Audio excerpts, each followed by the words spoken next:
Mangwanani akanaka tinokugamuchirai kose kwamungava muri kumativi mana enyika.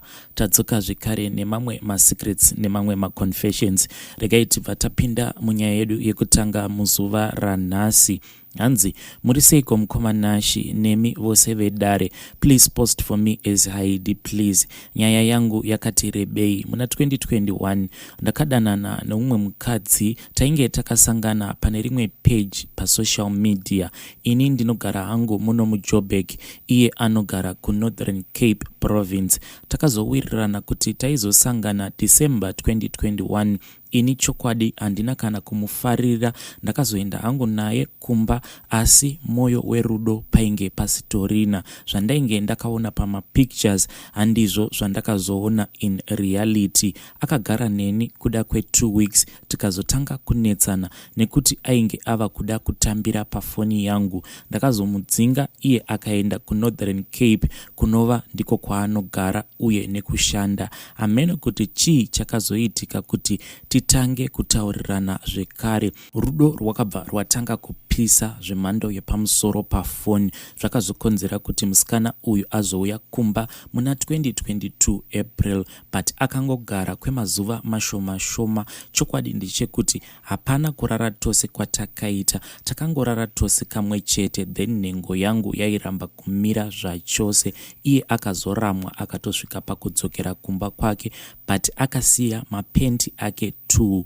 So ndakazoona umwe wangu pamastatus ava kupfeka hembe dzinodhura nekugadzirwa musoro wake zvemhando yepamusoro-soro, then akabva andiramba. Paakandiramba, zvinhu izvi zvakabva zvandirwadza nekuti ndini ndaida kutanga kumuramba, but akabva anditangira. After andiramba, ndakazoenda kune imwe n'anga. Ndainge ndichida kuti arambwe nemurume waaidanana naye, but zvakaramba. So ndakazoenda kune imwe n'anga, but ndakaenda ndakabata mapendi ake aya ainge akanganwa mumba mangu.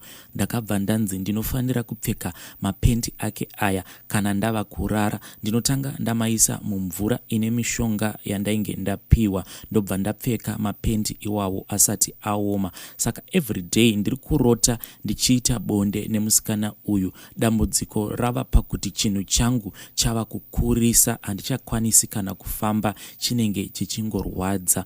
Ndakafonera n'anga iya nezuro, ikabva yati kwangosara 2 weeks kuti vanhu ava varambane.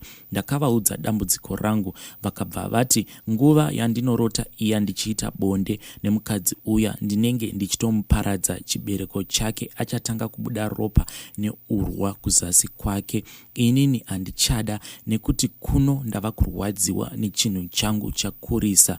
Ndinokumbirawo hangu kuti kana paine vanokwanisa kundibatsira vandibatsirewo. Ndinokwanisa kuvapa hangu mari, please, nekuti ndiri kurwadziwa. Ndinotenda kune vose vachakwanisa kundibatsira. Ndiyo yanga iri confession yabva kuna Heidi. I hope kuti to all the ladies who have been listening, kana kuri kunzi mazoenda kuma sleepovers, make sure kuti hamusii zvipfeko zvenyu zvemukati ikoko kwamunenge maitira ma sleepovers enyu. Regai tibva taenda panyaya yedu inotevera. Nyaya iyi yakangofanana neimwe yatabva mukuverenga, yabva kuna Heidi. Also Heidi uyu murume, hanzi ndakaitira musikana wangu wandaidanana naye akabva andiramba a dangerous prayer. Hanzi hello mukoma Nashi, ndiri kuda kutaura nemi kuti mundisvitsirewo shoko rangu iri kune vedare. Inini ndiri kuda kureurura kuti I am doing a dangerous prayer as we are speaking right now. Ndatomuka na 3 am ndichita munamato uyu nekuti ndinorwadziwa nekurambwa kwandakaitwa neumwe musikana uyu ainzi Caroline uyu paakandiramba haana kana kumboita 2 days akabva atoita move on. Pandakazama kuda kuti tinzwisisane, akabva atanga kundituka pafoni ipapo kuti number 1 uri rombe risina kana chii zvacho, number 2 uri imbwa inoti hu, number 3 uri muroi, ende number 4 ndine mamwe mashoko aakandituka ekuti ndinokwanisa kukutumira as a screenshot, but musazomapublisha pamhepo nekuti mashoko iwawo haaiti. Chinondirwadza kundituka kwaakanditi uri rombe, but nguva yose iyi ndaingoraramira kuti ndimufadze. Saka I am hurting deep inside as we are talking. Saka prayer yandiri kuita kuna Mwari every day ndeye kuti Caroline ikoko kwauri, may everything never go good with you. Usafa wakagarapo ikoko kana ukanzi wazowanikwa nemurume iyeye, imba iyoyo ngaisafa yakamira ichangogara ichingodengenyeka, ende ugare pedyo neutsi kuti unyatsotosvorwa. This is the prayer that I am doing, mukoma Nashi. Ndakadisappointwa zvisingaiti naCaroline. Iye zvake aiziva kuti aripo pakundishandisa, but akandisiya ndichisacrifice mari yangu, nguva yangu nepfungwa dzangu. I never cheated on her, but iye out there aitova nemunhu waaiplana naye kuti vachazoroorana. Panondirwadza ndepekuti akandituka achinditi ndiri muroi. Saka each and every day ndinoseta alarm yekuti ndimuke either kuma2 kana kuma3, ndobva ndatanga kutaura naMwari ndichiti, sezvo Caroline akanditi ndiri muroi, Mwari ndinokumbira kuti Satani iyeye aende kuna Caroline anditsivirewo pese pandakatadzirwa. As I am talking to you right now, mukoma Nashi, ndiri pakurwadziwa. Ndinobvunza Mwari kuti nai Mwari, ko chandakatadzira musikana uyu chii chakakonzeresa kuti azonditsvaira kudai? Because kana ndikatanga kufunga ndinotanga kusvima musodzi. Ndakaburitsa mari yakawandisa pamusikana uyu. Zvaizvezvi dai kuri kunzi handina kumbogara ndakadanana naye, ndingadai ndatova nemotikari 2 kana 3 chaidzo, but I sacrificed even kuzosvika pakutodzingwa basa pandaishanda ndichiitira madhiri kuti musikana uyu akwanise kufara mukati mekurarama kwake, but she left me in pain. Iyi ndiyowo confession yangu, mukoma Nashi. Nhasi vanhurume vakaita kutsamwa chaiko. Caroline, I hope kuti you were listening. Hanzi ndiri kukuitira a dangerous prayer every day. Ndinotoseta alarm kuti ndimuke ndichikuitira this prayer. Zvakangooma hazvo. Regai tibva taenda panyedu inotevera. Hanzi Hello Nashi, please post for me as ID kana nhamo isati yakurova, ndipo paunoti urombwa this urombwa that, unofa uri rombe. Inini ndiri mukomana ane 25 years ane mari yake. Ndakakura ndichitambura zvekuti kudya nyama kana muriwo ine mafuta it was a miracle. Tairarama nemaricho. Kuchikoro ndakasira ndichiri grade 6, mari yainge yashayikwa. Ndakabva ndatanga kurarama ndichibatsira amai vangu kuita maricho. Ndakazouya kuHarare ndikabva ndatanga kuita zveugarden boy pane imwe imba kuGreystone Park. Panova ndipo pandakawana zambuko rangu. Ndichisvika pamba apa ndakashamisika nemagariro aiita bosi vangu. Bosi vangu ava vainge vari mukadzi wechikaladi, but vainge vasina murume, but vatobva zera, asi mari yavainayo inoshura mari. Ndakagara kuda kwe8 months, then madam vakabva vatanga kundiudza kuti vanondida. Ndakambotanga ndichiramba nekuda kwezera ravo, kana ndichifamba navo ndinotonzi ndiri muzukuru wavo, but ko ndaigodii? Takabva tawirirana tikabva tatanga kugara tose. Zvaizvezvi ndini nditori baba vepamba apa, but hatina mwana nekuda kwezera ramadam, but mari yatovapo nekuti vanondipa zvose zvandinoda. Then there was this other time madam pavakazoti let's go for a vacation kuSouth Africa kuCape Town. Tikabva tanzi we are going on a tour tichiona mawine gardens ari kuCape Town. Tiri ikoko takabva tasvika pane imwe club, vakabva vandudza kuti this club is a private club, panongosangana mamillionaires chete, ndipo patinoita mixing and mingling and also tichichinjana macontacts and also tichironga mabusiness plans for the future.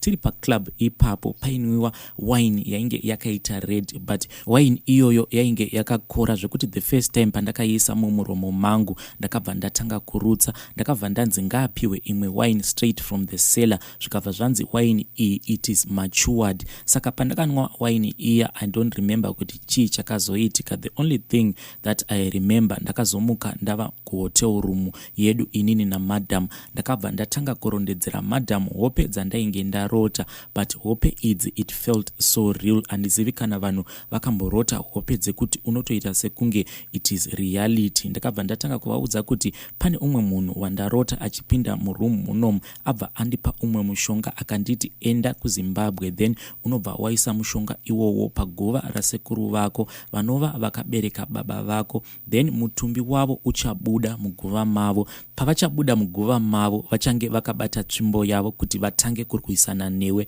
but iwewe chibva wavhura bhodhoro iri ndiro richabva ravapedza simba. Ubva watora tsvimbo yavo, mweya wavo uchapinda mubhodhoro umu wobva wavhara. Takaita sekudaro inini nemudzimai wangu takadrive kudriver from Harare tikaenda kumusha kwangu kwandinozvarirwa. Takasvika ikoko uri usiku ndokubva taenda pamarinda panovigirwa vanhu vekumusha kwedu, tikabva tananga paguva rasekuru. Takaita zvatakaita parinda rasekuru, ndipo pandakazoona kuti zveshuwa the spirit world really exist.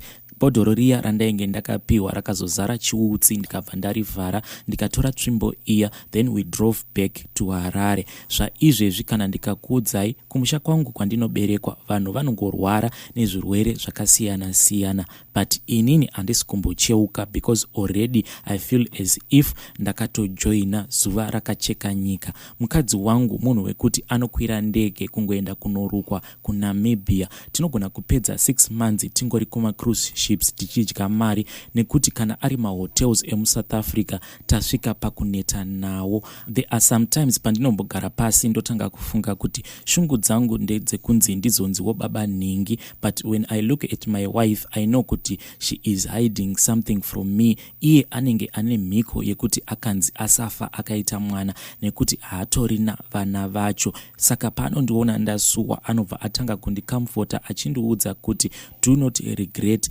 panhau dzekuromba, nekuti even vanhu vekudharadhara vaitoromba chaiko. Akabva andipa example yekuti the reason sekuru vako vakazosarudzwa kuti vamutswe kubva kuvakafa maybe ivo vainge vakatorombawo. Saka these things zviriko, just enjoy this soft life.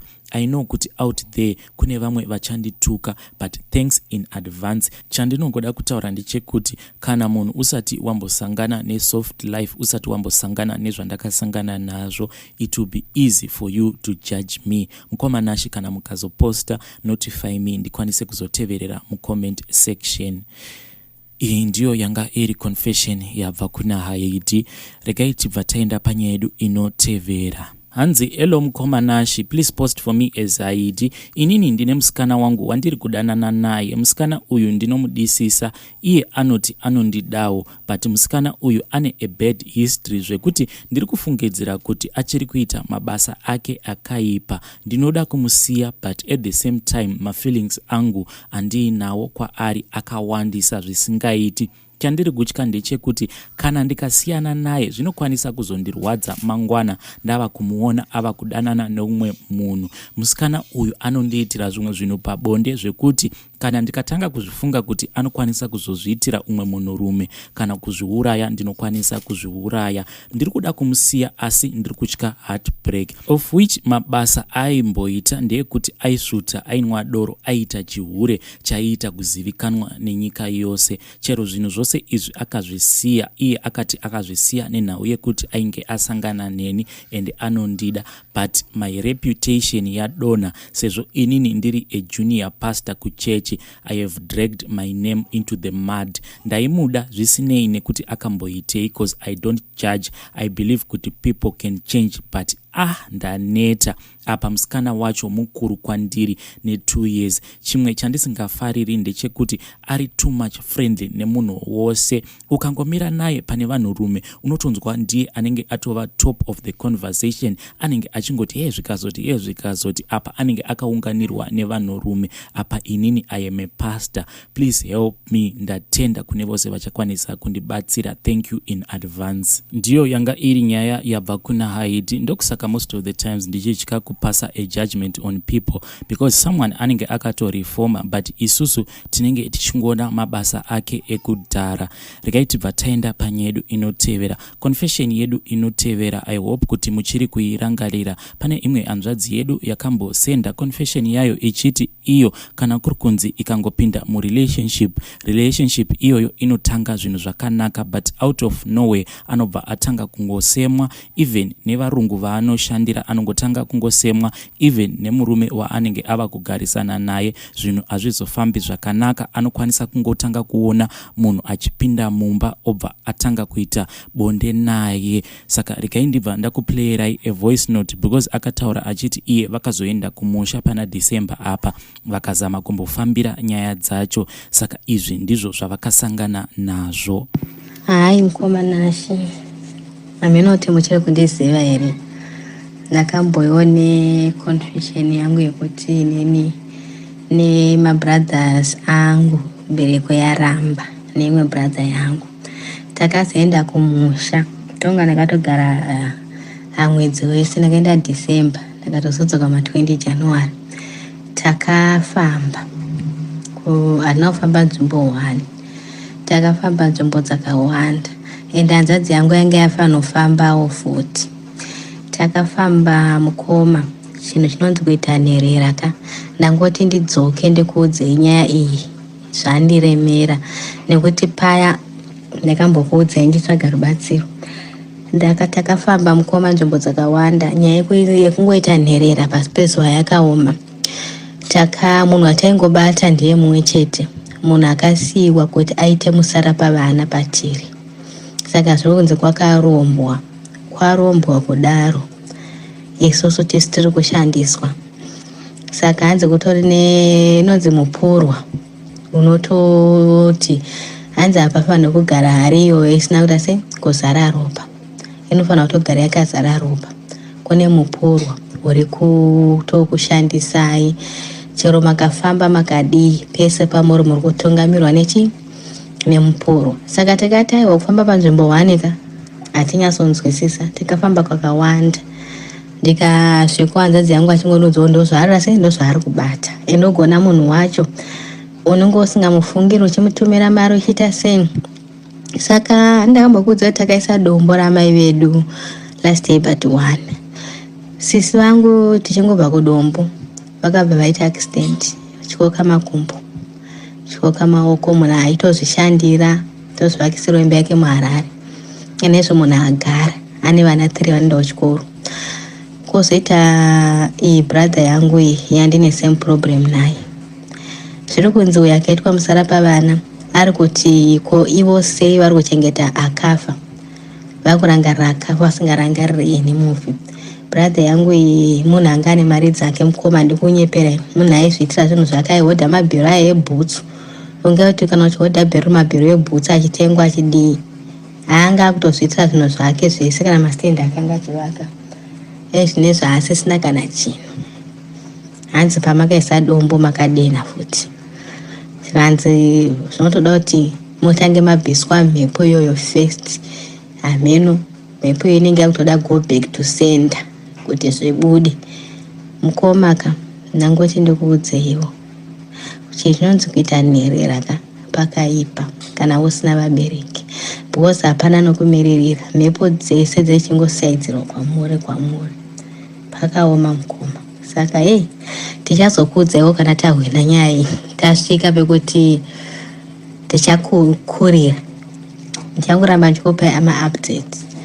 Ndiyo yanga iri nyaya yabva kune mwanasikana uyu. Kana kuine vanokwanisa kubatsira mhuri iyi, uyai kuWhatsApp kwangu totaurirana toona kuti mhuri iyi ingabatsirikana sei. Asi hatidi kuzoti mhuri iyi izopedzisira yasikamiwa mari nekuti mbavha dzawandisa. Regai tibva taenda panyaya yedu inotevera. Hanzi hello mukomanashi, please post for me as Haiti. Ndiri murume ane makore 39 ekuberekwa. Handina kana chinobatika muupenyu hwangu. Ndiri muno munyika yevatorwa. Ndakauyawo mugore ra2013. Ndaimboshanda pane imwe college yehama yangu kubva muna 2013, then ndakazosiya basa ipapo gore rakapera iro nekuti hapana kana chaibuda. Kana mari waigona kungoitambiriswa ka4 kana ka5 gore rose. Apa ndainge ndichishandira hama yangu ane mari dzake, but I was feeding from hand to mouth. Ndakakwanisa kuzowanawo rimwe basa, but ndine jambwa nemunyama kuti pose pandinenge ndashanda mari yacho it's either ndinonyimwa kana kuti ndinopiwa mari dzacho mahafu. By the time mari painozopinda muruoko rwangu inenge yakatoshanda kudhara. Ndakandichikumbirawo mukomanachi kuti please post for me kune vedare kuti kana kuine anokwanisawo kundibatsirawo please ndibatsireiwo, nekuti it's not easy kuti wakauya muSouth Africa muna 2013 but nanhasi kuti nditi ndakambodzokera kuZimbabwe ndinenge ndichitonyepa. Zvinhu zvangu hazvina kana kumbogara zvandisunungukira. Please kana mukazoposta notify me ndikwanise kuzotevererawo mucomment section.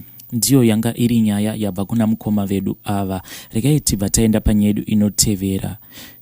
Nhamo zveshuwa hadzifanani. Hanzi makadii mukoma Nashi? Inini ndinoda kureurura kuti I am a married man and nditone vana vangu. I am actually a happy man in my marriage.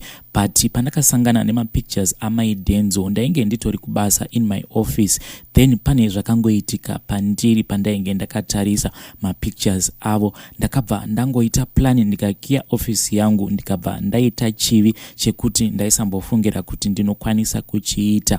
Ndakaita chimhandara maoko ndiri muoffice mangu ndakatarisana nemapictures amaidenzo. Please post for me. Kureurura uku inhau yekutoti ndikuda kuti Mwari vandiregerere, because ndiri munhu wekutoti I am so serious panhau dzekunamata, but ipapapa ndakakundwa nemuyedzo. I'm hoping kuti Mwari vachakwanisa kundiregerera. Iyi ndiyo yanga iri confession yabva kuna Haidi. Vadiwa vateereri, ndiwo masecrets nema confessions atanga tiinawo. Tosangana zvekare mune chimwe chirongwa.